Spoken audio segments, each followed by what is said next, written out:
Why hello everyone, Spencer here, also known as ScreenSpeak, and in today's video, this is my Weapons 2025 horror film spoiler review, spoiler-ish review. So without further ado, let's discuss.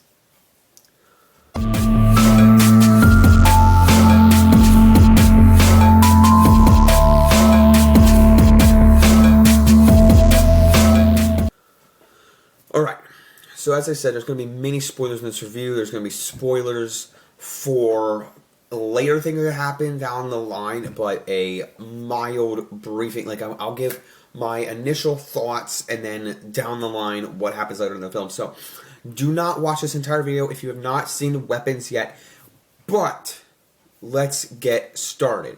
So I'll give you my full-on rating movie score at the end of this video, but this is actually, legitimately, so far, without seeing The Black Phone 2, which was a preview before this movie. And The Conjuring Last Rites looks interesting. I don't have interest to go see it in the theater, but it looks interesting. I wasn't too, I was like, oh, okay, they're doing another Conjuring. I wasn't too fond of the last Nun movie, second Nun. I wasn't fond of The Conjuring, The Devil Made Me Do It. So I was like, eh. But Black Phone 2, I want to see how it tops Weapons, because as of right now, Weapons is my favorite horror film of this year, and gosh, it's a really good horror movie. So, if you haven't seen the trailer, basically 17 kids from one classroom all vanish. All run out in one night, and it's at 2:17 in the morning, and all but one kid are missing from this classroom. And I wasn't sure from the trailers if this was like a Black Phone premise, right? It kind of feels like it, but it's really not. These kids aren't grabbed, they aren't kidnapped, but everyone in the town is trying to figure out what is going on. If they are kidnapped, if what's going on, and why the teacher, who's played by Julia Garner, Jeanette is her name, and the boy Alex, she wants to help him, but then there's this mysterious vibe going on at the house, right? It's kind of the main gist, all right? So from there, I'm still gonna talk about like mild details that happen, but by the end of the video, I'm gonna give away most of the stuff. So if you have seen this movie, stick around. But if you haven't, please leave and go watch it. It's an excellent horror movie. I got a message one of my friends who went and saw Fantastic Four with us, and he loves horror movies, and I saw this on a whim. My theater was packed, and I bought a ticket, and I'm like, I'm going to see this with a packed crowd. I saw good audience scores, I saw good reviews from critics on YouTube, and I'm like, I'm going. And my crowd, there were chuckles throughout, there was wincing, so I'll give more details throughout. So the mystery here, and I love this horror movie because it wasn't super scary. There's tense moments, but oh my gosh.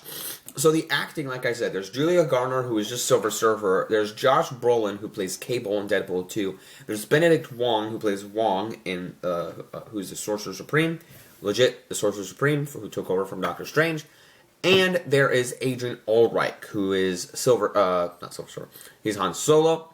Young Han Solo in the Solo movie, and he is Obadiah Stane's son in Ironheart, which is a crazy turn in Ironheart. Like, one of my, like there's two cool things in Ironheart, which is him, and everything else is like, meh. But at any rate, so his character and Julia Garner have a hookup throughout, and there's different stories. Like, Paul is the cop. Adrian Aldrich's character is Paul. There's a story for him. There's a story for Andrew, the Benedict Wong character. There's a story for Julia Garner, which is the first one. There's a story for oh my god, I forget the it's not Jasper, but whatever Josh Brolin's character's name is. I remember it all off the top of my head. I thought it was Jasper. It was like some J name. And there's a chapter for everybody. And Zach Krager, the director, what he did great with this film is use chapters for each character. You know, I'm a big proponent, like, in Furiosa, when they have chapters about, here's this story, here's this part of the movie, here's this part of the movie.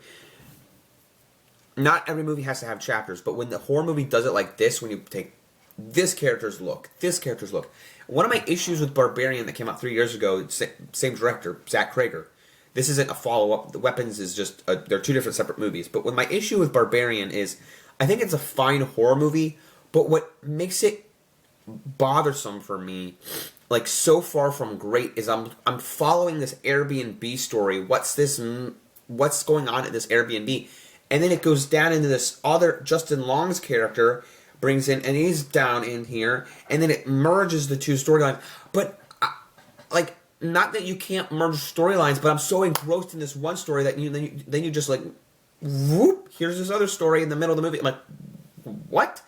This movie is more streamlined. Yes, you have different character chapters, but they all merge into one by the end. And I love that. Now you might say, well, they did that with Barbarian. Maybe kind of. If they did that, then either I missed something or it just wasn't for me, because I think Barbarian has a cool concept. Really, I really do. Weapons is far better. And there's different things, like Josh Brolin has a dream, Julia Garner has a dream, and you see the creepy woman in the face. You know, you see the kid's face in the trailer, it looks like the Joker.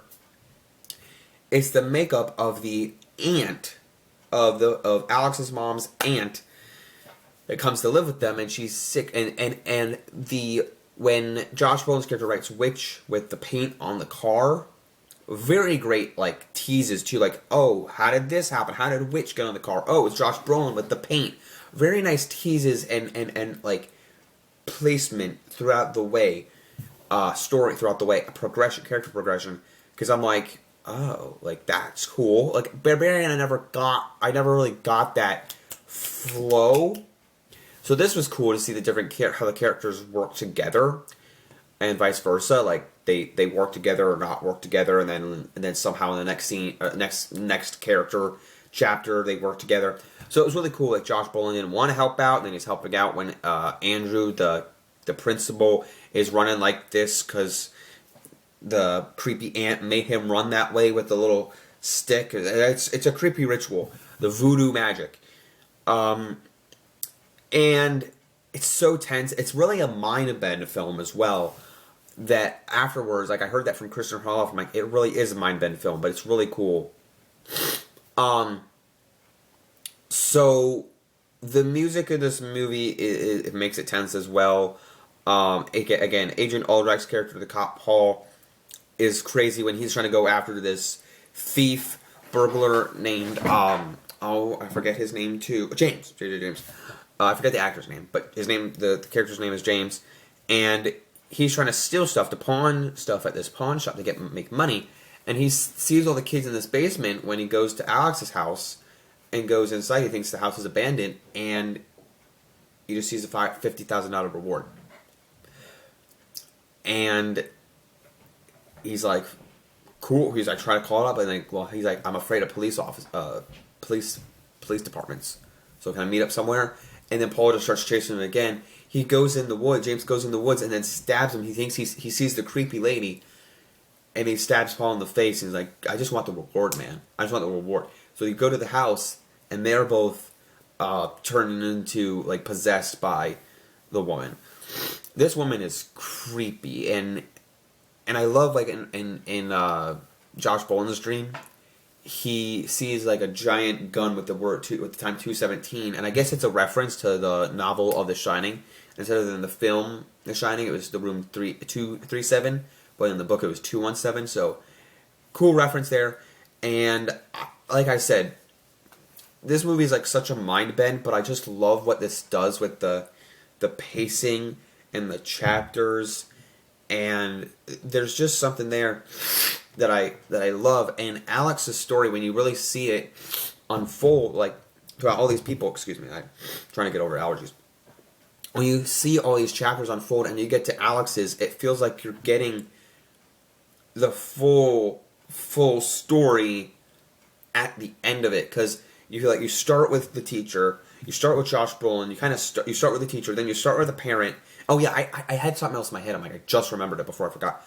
You start with Josh Brolin, and Josh Brolin's arc. Here was the biggest pop, right? Because I'm like, yay, Adrian Allreich. Like, here's some of the cast. Like, I love Adrian Allreich. Like, there he is. He's the cop right there, guys. And by the way, there's this great moment where Julia Garner and Paul, Adrian Allreich's character, they hook up. But the next morning, there's two moments about that sync up in this, because all the chapters kind of like bring back moments that have happened before in the film. So they hook up, Julia Garner and Adrian Allreich, and then you see the next morning, they're like, just one drink, and then they hook up, and the next morning happens, and Julia Garner's playing a song, and he's like, oh, fine, take me to work. He doesn't say that verbatim, and he's like, oh, really, girl? Like, really, woman? So she's taking him back to his car at the diner, or at the bar, and then he goes off to work, or his house, where then you see his wife is pissed off and goes to hurt Julia Garner. So she's, oh god. But then later, you see them moaning in the bed, and I'm just like, yep, there's the actual scene. So they didn't show it earlier, but then they show it later, which was just fine in my opinion. In Josh Brolin's, by the way, a couple people have a dream, like I said, a little nightmare dream. In Josh Brolin's chapter, we see him go up to a neighbor, to one of the moms, and say, hey, you have some Ring camera footage, right, of the kids running like this, which is, he mentions, like, they're running like this, like a heat-seeking missile, which then the principal, Andrew, played by Benedict Wong, tries to go attack Julia Garner, because when you cut their hair, they have it on this magic tree branch, break it, makes run like a heat-seeking missile to attack that person, or just go wherever the target is. So he goes to this mom, and he's like, no, I don't want to show you the Ring cam footage. So then he asks the dad when he gets home. He's sitting in his truck, Josh Brolin's sitting in his truck, and who is the dad played by? Justin Long, who is in Barbarian. And I got really excited about it. I was like, oh, Justin Long! So I like that he was in a brief part in this movie. I love Justin Long as an actor. Justin Long as an actor. He was in Alvin and the Chipmunks, and he was in Barbarian, like I said, and he was in the first season of that Goosebumps show. It was actually legitimately good. I never checked out the second season, and now it's canceled, so that's a shame. Darn shame. But I liked him being in this, and like I said, all the chapters, and once they get to Alex's story, and the chaos unfolds at the house where the 17 kids are in that basement, Julia Garner and Josh Brolin go to investigate, and Paul and James, the thief, are at the house, possessed, and they start attacking them, and there's this salt on the ground, like, don't step on the salt, like it's a witch's hex or whatever. You step over it, witch's spell, and they will come attack you.